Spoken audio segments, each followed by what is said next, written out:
Hey, my name is Matt. I'm the founder of Ranking Tactics, and I want to ask you, are you scared about this new Google update? Some people are legitimately freaking out about this thing. I want to explain it, dispel some myths, give you some guidance and some tactics to use going forward, because this really could bite you if you're not prepared. But for those that have been doing everything right, there might not be anything to worry about. We're going to talk about that in this video. So this is an update that's coming out very soon. It's going to take about a week or two to roll out. This is called the Helpful Content Update. This was just released on August 18th, this blog post about this update that's coming. And Google wants you to focus on people first content, not search engine first content. And we'll parse what that means. Let's talk about how the update works first of all. It's going to start rolling out next week. So August 18th right now. It's probably going to take about a week or two, so maybe late August or early September, it's going to be all finished. This update introduces a new site-wide signal, Google says, that we consider amongst many other signals for ranking web pages. Our system automatically identifies content that seems to have little value, low added value, or is otherwise not particularly helpful to those doing searches. So this is number one, a site-wide signal. This is not a page-specific signal. Number two, this is quote-unquote a signal. Google at one point had 200 signals that they said that they rank content based on, probably 300 signals now. But you got to realize each signal is weighted differently. Like backlinks is a signal. That's given a lot of weight. The page content's given a lot of weight. How much weight is this given? I don't know. It remains to be seen. Now, what they want is any content, not just unhelpful content, on sites determined to have relatively high amounts of unhelpful content overall is less likely to perform well in search. So if you have a lot of unhelpful content, whatever that means, your whole site is not going to do well, assuming that there's other content on the web that's better. So this is not a spam action. It's not a manual action. Okay, this is a ranking signal. So again, from what Google says, you're not going to get hit by a manual action for this. You're just not going to rank high. However, your entire site could get dinged if you have too much unhelpful content. It seems like they're looking at the entire site, but they are looking at each individual piece of content. And once you reach a particular threshold, and I don't know what that is, I don't know if it's 50% unhelpful content, 30% unhelpful content, your entire site is going to tank. You don't want that. Now it says this classifier process is entirely automated using a machine learning model. So this is not a manual action. It's not a spam action. Instead, it's just a new signal of one of many signals that Google evaluates to rank content. Now, again, we don't know how much weight is being given to this particular signal, but probably a lot. Google has been trying to get away from ranking sites too heavily based on backlinks, because you get these news sites whose names I'm not going to mention, and they're just current event news sites, and they're reviewing barbecue grills. And they're reviewing those barbecue grills because they have that authority, and they're going to rank in the #1 spot for it. But they have no, it's not related to what their niche is news. It's not barbecue grills. It's news articles. So maybe Google's trying to get away from that backlink heavily weighted signal and focus more on these other signals. But the only way to do that is through this machine learning process that they've come up with, because it's just too time consuming to have these manual reviewers review all this stuff and manually rank everything. So Google says this means that some people first content on sites classified as having unhelpful content could still rank well if there are other signals identifying that people first content as helpful and relevant to the query. This signal is also weighted. Sites with lots of unhelpful content may notice a stronger effect. Again, we don't know the percentage. I don't know if it's 50% unhelpful, 50% helpful, and then suddenly you start tanking. We don't know, but there definitely is a threshold in there. In any case, for the best success, be sure you remove the unhelpful content. How in the world are you to determine that? I don't know.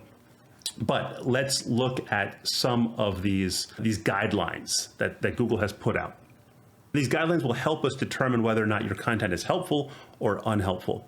So first, how can you ensure that you're creating content that will be successful with our new update? That's the big question. Answering yes to the questions below means you're probably on the right track with a people first approach. So not a search engine first approach, but a people first approach. Do you have an existing or intended audience for your business or site that would find the content useful if they came directly to you? So do you have an existing or intended audience for your business or site that would find the content useful if they came to you? If you are an iPhone review site and you're reviewing iPhones and suddenly you start talking about crypto because crypto is big in the news, crypto is not relevant really to your audience. And so you have an existing audience, but the content that you wrote about the crypto would not be relevant because you have an iPhone site. I could see this applying in that situation. Does your content clearly demonstrate firsthand experience and a depth of knowledge? For example, expertise that comes from having actually used a product or service or visiting a place. Getting a little bit of that overlap from that product review update that came out.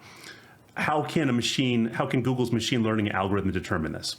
Number one, what's the focus of your site? I think a lot of sites are doing the whole spaghetti against the wall thing, and they're just writing about too many things. They don't have a niche, or their niche is just way too broad. Their niche is outdoors. What the heck? Is it camping products?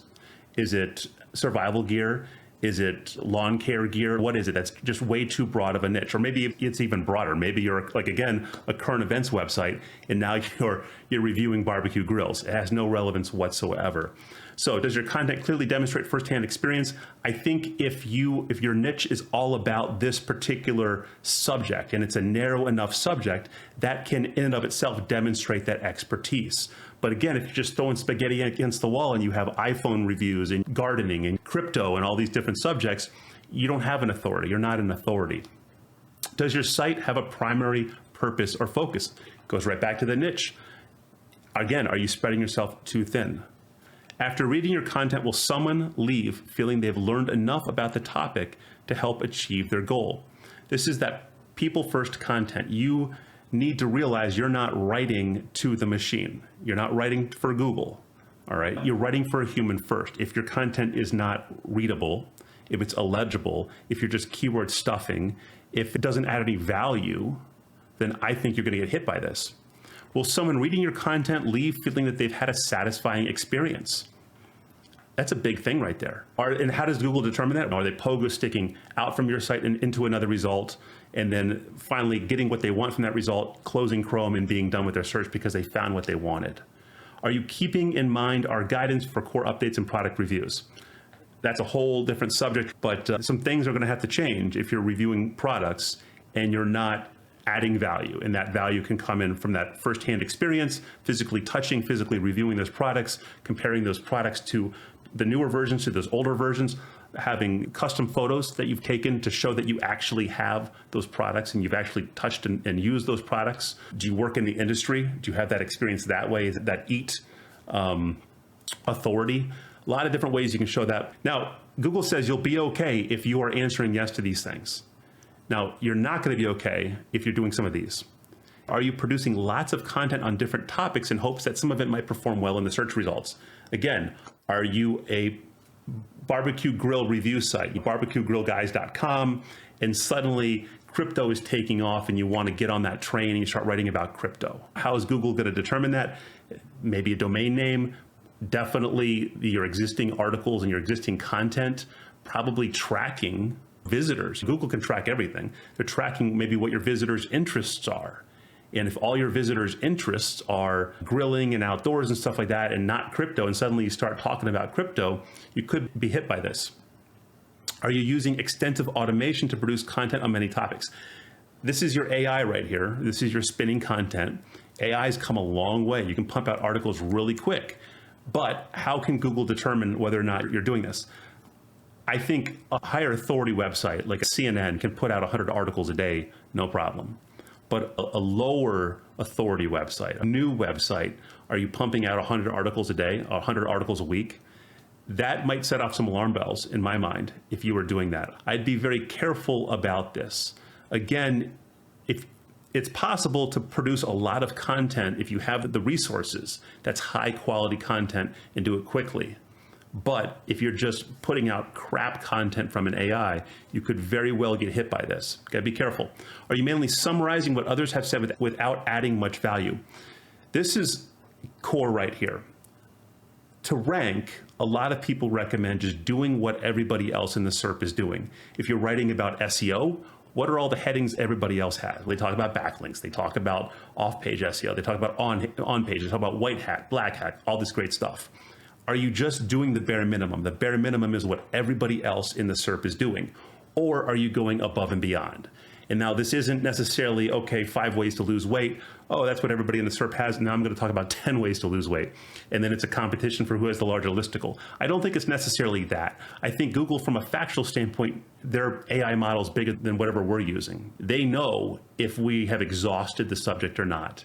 And if we have not exhausted it and we're adding more that's not in the SERP right now, we can be adding that value. Google's looking for that stuff. Now, how much of it is that going to help you? I don't know, but that's where we're going. Are you writing about things simply because they seem trending and not because you'd write about them otherwise for your existing audience? This goes back to your niche. Are you writing for your niche, writing for your audience, or hey, the next big thing came along and your audience has no interest in that, but you want to grab that traffic, and so you're going to bring that in.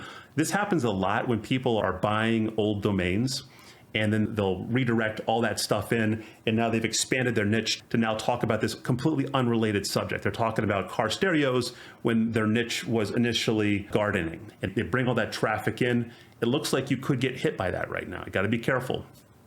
Does your content leave readers feeling like they need to search again to get better information from other sources? This is not new right here. Google has been able to tell for a long time whether or not a user has a good experience on your site. If they don't, what's going to happen is they're going to leave your site and continue their search for whatever they're looking for.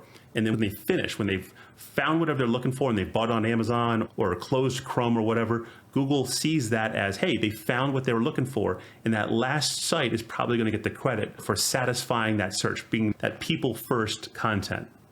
Are you writing to a particular word count because you've heard that or read that Google has a preferred word count? No, we don't. I can almost see John Mueller putting that in. They don't have a word count, but it has been said that you want to cover what the SERP has covered more exhaustively. And there's truth to that too. Are you mainly summarizing what others have said without adding much value? All right, if you've added value, you're probably going to have more words than everybody else. But words in and of themselves don't mean you've added more value.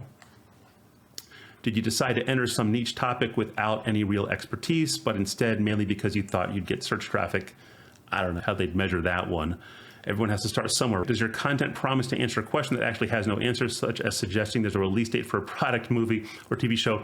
This is going to hammer all those people out there talking about those, like the new iPhones. Oh, the iPhone 14, like big news or release date confirmed, and you go to the site and you're looking and there's nothing on that. It's all just fluff. It's all just a bunch of words and there's no new information. And then the comments down below, people are like, this is such a crappy article. There's nothing provided here.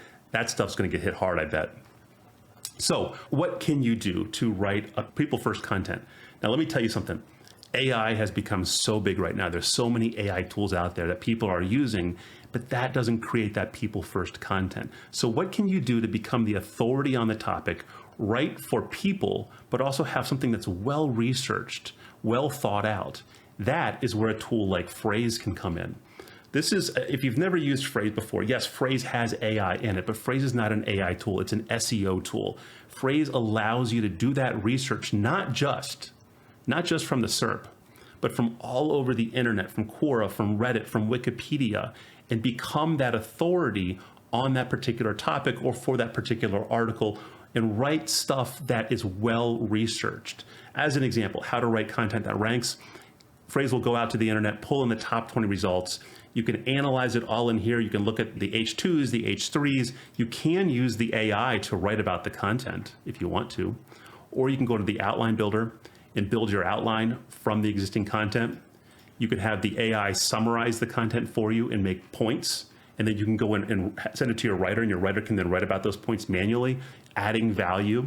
You can even do a lot of research. As an example, you can bring in statistics that Phrase has detected, bring in actual statistical data that Phrase has found.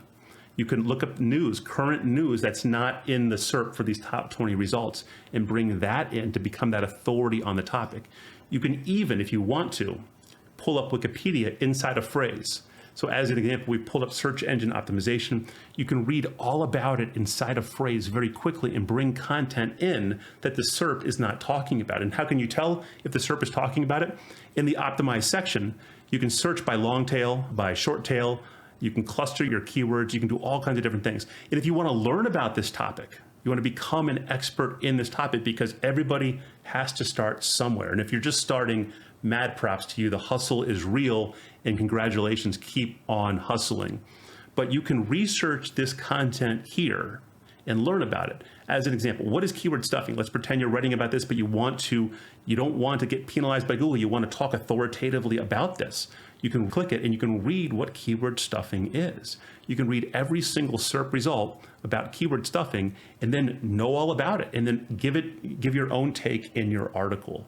Phrase is such an amazing tool. There's AI also. There's phenomenal AI with community templates that will do all kinds of amazing things for you. But that's not where you start. Where you start is adding value first so that you can write for people and not machines. If you have any questions about Phrase, go to the official Phrase Facebook group. I'm really active in there, probably active too much in there. I'll answer any questions you have. I don't work for Phrase, but I really enjoy the tool. If you want to check Phrase out, in the description below, there's a link and also a code, Ranking Tactics. Enter that in checkout and you will save on your first month. Plus, for the next week or two before the end of the month, Phrase is running a lifetime deal. It's a 20% off thing. If you sign up before the end of August, you will get that for the life of your account. Definitely take advantage of that. Don't be scared about this update. Don't be scared if you're doing the right thing, if you're writing for actual people, if you're trying to grow your brand. All right, don't be scared. Keep writing good content. But if you have 10 different sites going and you're just spitting out content left and right using AI, be scared. Be scared. Hope that helped. Any questions, drop them in the comments below. Talk to you later.